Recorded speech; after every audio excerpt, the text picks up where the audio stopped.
Well, folks, here again for the weekly forecast. During this past week, of course, the big weather maker was our midweek storm, and that was actually predicted fairly well last week when we gave the forecast. Did hit the eastern half of the state.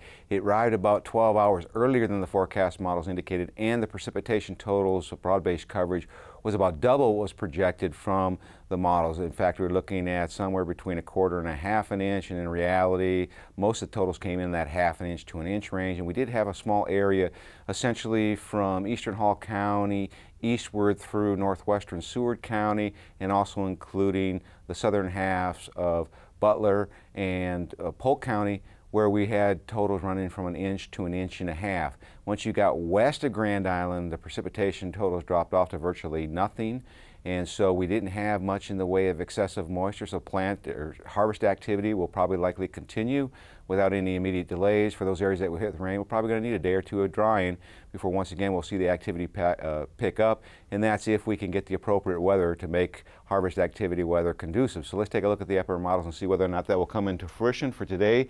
If you're going to the game in Lincoln, it's going to be a very nice day. Big high pressure ridge is right parked right over the center part of the country. Will start to shift toward the east, and you'll notice this trough to the northwest is going to start migrating its way toward our region.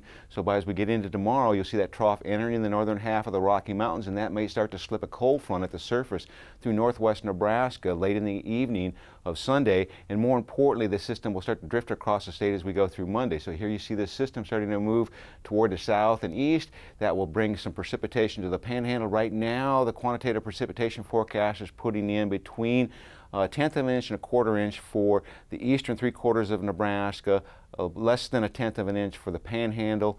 It just shows you that as the system moves eastward, it's going to pick up a little bit more Gulf moisture. So by the time we get to Tuesday, the system starts to rotate up toward the Great Lakes region.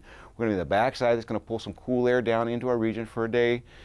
Basically, we're looking at the greatest cloudiness up in the northeastern part of the state, and then as we get into Wednesday, we see another reinforcing trough, weak as it is, move across the state. It doesn't look like we're going to see much with this system in terms of cloudiness and precipitation until we get to the overnight hours. Then we might actually start to see some precipitation breaking out in the panhandle with a little bit of light rain, possibly even of scattered snowflake. Now as we get into Thursday, we see another system that's going to be moving down toward the Great Lakes coming out of Canada. That's going to draw some colder air into our region and may actually generate some light snow cover across northeast Nebraska if the timing is right. It's going to have to be in the early morning.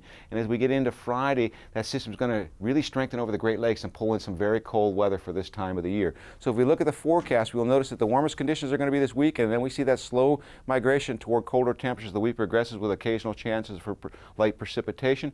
We look at the 8 to 14 day forecast. I think this is overdone. We're going to see the warm air more toward the east of us. In terms of precipitation, way overdone. The latest models indicate a drier trend from next Thursday to the following Tuesday.